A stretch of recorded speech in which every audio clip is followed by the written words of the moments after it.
Hey everybody, today we're doing my January TBR.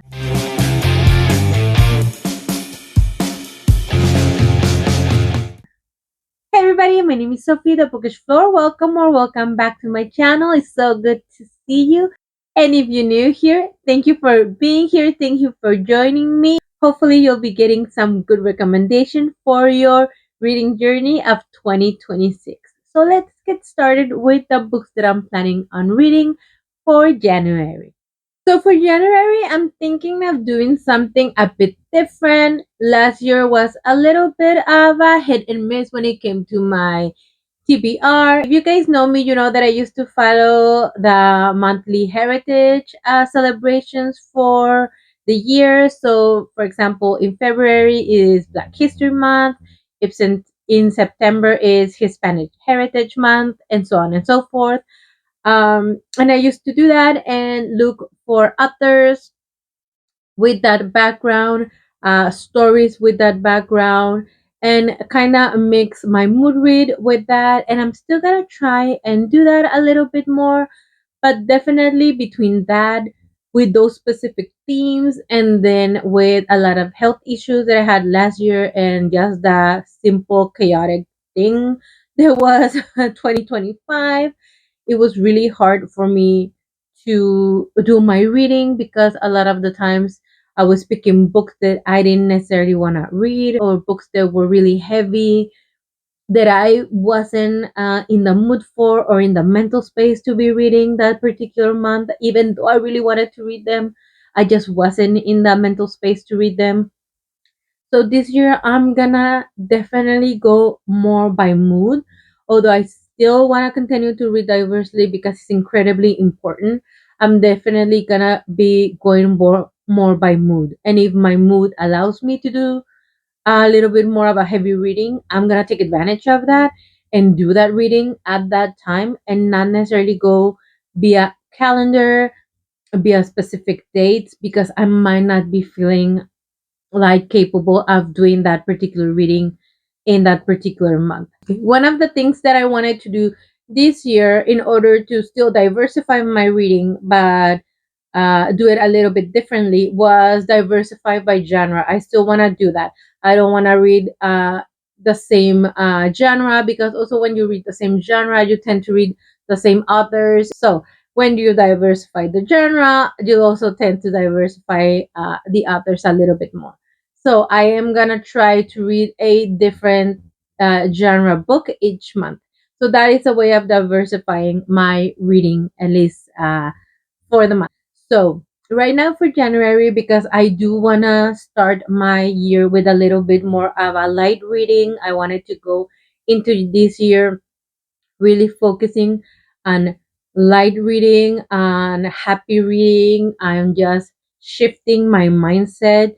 Again, coming from a difficult year, I pick books that really I wanted to read. I wanted to feel like I wanted to recharge my batteries when it came to reading, because I also didn't, spoiler alert, when it comes to like my wrap up of 2025, I did not end up reaching my goal, which is fine. I'm not completely devastated about it. I My goal was a new goal for last year. It was 120 books. I was nowhere near that. My usual goal is 100 books, and I wasn't even near that. I ended up reading, I think, I don't remember if it was 85 or 89 books. It was between there because some of the tracking, I used three different tracking apps, and some of the books are not on other tracking apps because they're like obscure books or whatever. So the one that has the most is the one that I'm selecting. Obviously, I think I ended up reading 89 books total. So again, I still did not reach my 100 books usual goal, but my goal was 120, and I wasn't even close to that. So that's okay. Uh, Not every year is a great year. 89 books is still a lot more than I was reading a few years ago. So that's still a huge win for me. And especially with such a difficult year, that's a huge win for me. So I was completely elated that I got to even to that, because honestly, I thought that I was done at book 40. So the fact that I even made it to 89, that was great. But because I had such a difficult year last year, I wanted to kind of reset, recharge in January, pick books that I am really into, that I'm really enjoying, that I won't put me in a slump at the beginning of the year. And I just wanted to pick books that I was really in love with. So the books that I picked are going to be a combination of my physical TBR that I've now moved to this shelf and this shelf right here. I did a little rearranging. Hopefully I'll do a video with a tour of my bookshelf, because I got a new book case over there. Okay, bookshelf. Yeah, and I got to move a little bit of things around. And I designated these two and a little bit over here of books that are my physical TBR that I have been buying for the last couple of years and I haven't gotten to read yet. So I picked a few of the books that I have here, but also books that I have been seeing that I wanted to read. And I already started. So let me tell you which ones are the books that I picked. So book number one that I already started reading, but I'm not gonna tell you about it yet, or not my thoughts until the wrap up, is God of the Woods. So God of the Woods, I don't have it physically, but I was able to get it via audiobook through my app, my subscription app that I use, which is Storytel. In case you're interested, I use that app. There is an affiliate link over on my description if you guys want to check that out. So yeah, God of the Woods. I already started with that one by Liz Moore, and obviously, I think everybody ran towards that book once they saw it on the Taylor Swift documentary. I've actually been wanting to read that book since it came out, because I do love mystery. I do like reading mysteries, but it wasn't available, and I don't know if it was because of the documentary that all of a sudden it was available on the app. So yeah, I just grabbed it, and yeah. So that was the first book. That was my first read of January. So the second book that I actually wanted to pick was a sci-fi, and this is a little bit of a different sci-fi. This is a book that is sort of considered one of the first sci-fi books. I know that one of them is Frankenstein. Obviously it's a little bit murky because these books were written so long ago, and not necessarily they're giving the credit that they deserve. Mary Shelley Frankenstein is kind of considered the first sci-fi, but even before her, there's another book, The Blazing World, uh, from Marguerite Cavendish, if I'm not mistaken. And I was really curious to read that one because that's from the 1600s. It's from a duchess, so it's gonna be a different type of read. So that is the second book that I'm planning on reading in the month of January. So I'll see how that one goes, what I think about that particular book. Then my next read, it does come from my physical TBR, and you probably already saw it on the thumbnail. And I'm gonna pick it right here. Whoop. And this is Tree Grows in Brooklyn. And I just got this a couple of weeks ago from Goodwill. There's a particular Goodwill that I love visiting because they always have great books. You just have to go at the right time and just get great books. And this is practically new. This is great. Look at it. The only problem is, and I didn't even see it when I bought it because I just saw like the Brooklyn building, the tree. I recognized it immediately. I grabbed it, um, paid for it, and then when I got home, realized it had some Play-Doh. I mean, I don't mind. I think that I can put a little bit of heat over it and try and take that Play-Doh out, maybe with some wipes, because when Play-Doh is hard, it'll stick. So I think that's why someone donated. A kid probably put some Play-Doh on it, and someone just filled it it was ruined. Also, if it's hard, I can just grab a like a nail filer and just go over it really gently to kind of smooth it out. Like I don't mind that really, but it's practically brand new and it's $16 like if you buy it at the store. So I saved myself, well, it's 16.99, so save myself $16 because I paid like a dollar for it, just because it has a little bit of Play-Doh over there. So I want to read this one. I already have it also on audio. Again, if you're new here, I use a lot of audio because I have problems with my eyes. I have dry eyes. I have also migraine issues that when I read a lot, I get migraines. I have allergy issues. I have a lot of issues. So when I spend a lot of time reading, especially these teeny tiny texts, it hurts my eyes. So I love reading. That is one of the things that I enjoy the most, but it hurts me physically. It is a problem, and I can get migraines 3 to 5 days for reading for too long. So I mean the benefits of reading a physical book are not do not outweigh the issues that I'm gonna have health wise. So I need the audiobook. And I know that most of you are thinking like, why are you explaining this? Well, because the argument of audiobooks are not really reading is still out there. So every time I have to tell you that I read audiobooks, I have to explain myself why, because people, you know. So I do have the physical, I do have the audio, I do it in tandem. I probably if I do an hour a day, I will never finish a book, or I would finish it, but I would read incredibly slow. So I need to read them with audio help because I need it. So, anyways, that is the next book that I'm gonna be reading. The other one from my physical TBR that I am picking is a Vespertine, and this is a fantasy. I don't know if it's a romantasy. I don't think so. I think this is just a fantasy, and this is from Margaret Rogerson. And oh, I don't think I told you the author Betty Smith is the author of A Tree Grows in Brooklyn, and this is Vespertine from Margaret Rogerson. And yes, I have no idea what this is about, but a lot of people have been talking about it for years and years and years. I've seen it on BookTube a lot, and I saw it and I had to grab it. And yeah, so this is another one that I want to read. I have no idea what this is about, but yeah, doesn't it look like fun? So, anyways, a fantasy.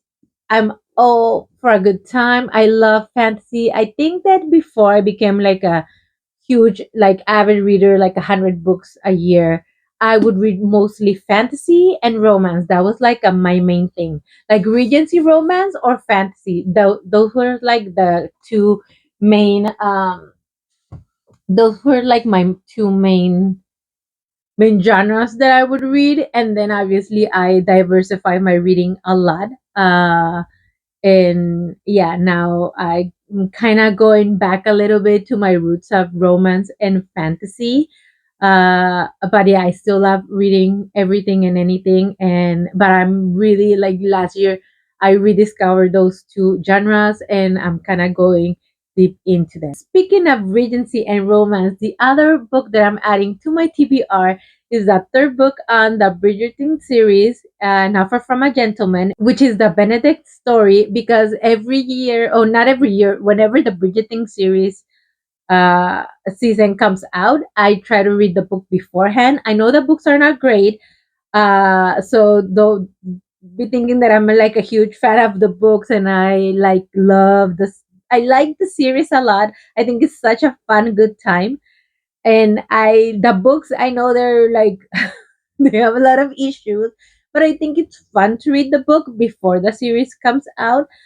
And this year I totally forgot. I Last year I was gonna read it and I thought like, nah, I have plenty of time, and now I have like a week before the new season comes out. So I just remember literally like a couple of days ago. So I just added it to my TBR, and it's good because I don't have any other romance on my TBR. So I just added that one. Hopefully, I'll be able to get to it before the season starts. If not, I have a month until the next part of the season comes out. You know how they divide it, so I can read it before January is over. So yeah, the third book is of the Bridgerton series is gonna be on my TBR. And then the book that I'm actually listening to right now, because I don't have a physical copy, is Jane Austen's Bookshelf. This book is so interesting because this is a nonfiction, and this is being told. I'm sorry, I don't remember the name. I'm gonna put the book right here. I don't remember the name of the author, but this is a collector of rare books, and this is also her business. She buys rare books and old books, and she sells them. She's in the trade of old books, and she's an old book dealer or an antique book dealer, and she loves Jane Austen, and she started thinking about the people that have influenced Jane Austen. And whenever you study her and whenever you know about Jane Austen, I have been a fan of Jane Austen since I was like 12 years old. I first discovered her when I discovered the movie Sense and Sensibility, and then I started reading her books as a teen, and then I just fell in love with her writing, right? Like most of us do. And because I've consumed whatever media I could, I knew that she was a fan of Anne Radcliffe, and I knew the references of other authors through books like Northanger Abbey and other books of Jane Austen, where she references other other books, other authors.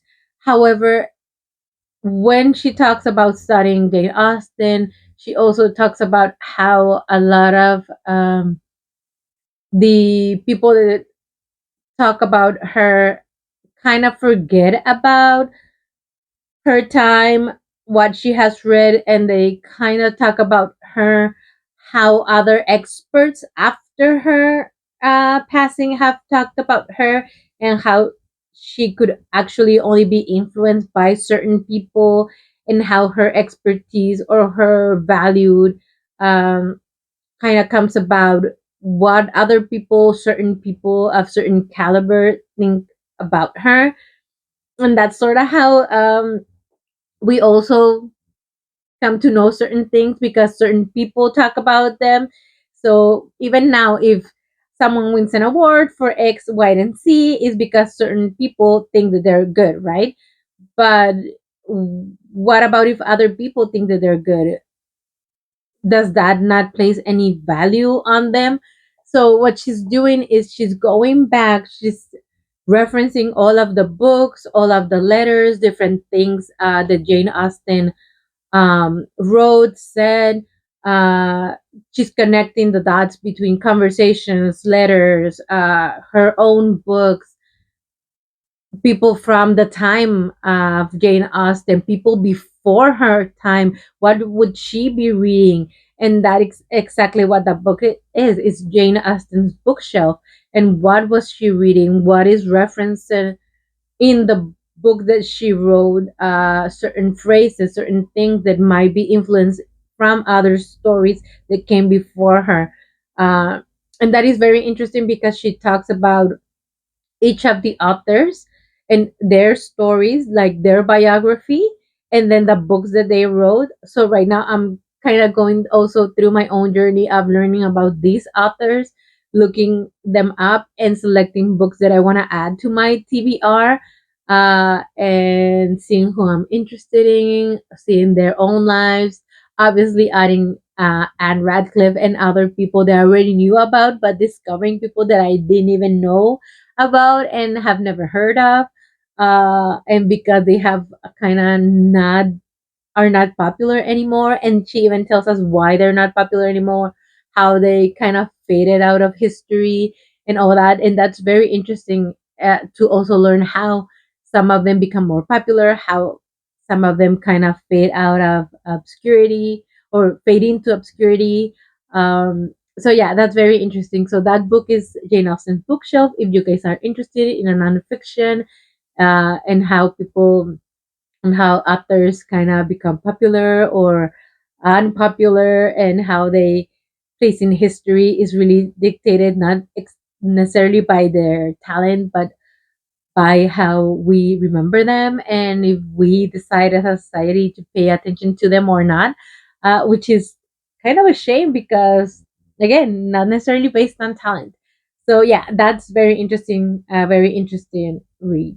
And yeah, I think for now that's the TBR that I am kind of set with.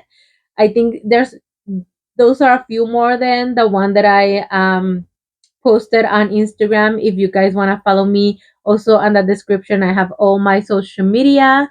Um, I suggest that you follow me on all my social media because this year I'm trying to transition out of some of them, especially the most popular, which is something crazy that I'm gonna say, but some of the most popular social media are the most problematic in the world, and not just by the content that they kind of push towards us, but by their practices and who run them. So I really trying to not support those companies anymore this year. So I'm slowly trying to transition out of them and into other social media that are better for us in general, as a whole, as society. So think you can go ahead and follow me there. But I would suggest you follow me on all of the social media if you have them, because I'm probably gonna start kind of transitioning out of some of them. So you know which ones they are, the problematic ones. So yeah, if you wanna go follow me, they're over there. And like I said, this I think this list is longer than that list because I've added more books as I've been going through the month. Again, feeling my mood, feeling what I'm really interested in. I'm excited about next month, what I'm gonna read. I'm gonna try to pick a little bit more diverse authors next month. But for now, I'm really kind of going for what my heart and my mood and what I'm into right now. Um, I want it to be a little bit more diverse. It's looking a little bit too oatmeal right now. But you know what? I'm kind of in a, like I said, I want things to be light and oatmeal-y right now because last year was very chaotic, and I want bland. I want blandness right now while I reset, recharge, and maybe put a little bit more excitement. And next month, I think January, everybody needs to be, or we all kind of need energies to be chill to recharge, and then maybe next month go into full force with a little bit more, mixing it up a little bit more. So if you have any recommendations of something that I can read, like if you see the vibe that I'm going for and you think of diverse authors that I can add, that are kind of fitting this vibe that I'm going right now, please add them to the comments. I'll be happy to read them. That would be great. My vibe is kind of Regency, fantasy, fun, light, and yeah, if you can find diverse authors who have any books that are like that, put them on the comments. I'll add them to my TBR for January. It's only the 13th, so I think I have plenty of time to add them and read them and have a lot of fun with them. So yeah, put them right there on the comments. I'm ready to read them. So, anyways, that is my TBR for January. Let me know what you are reading or if you have any recs.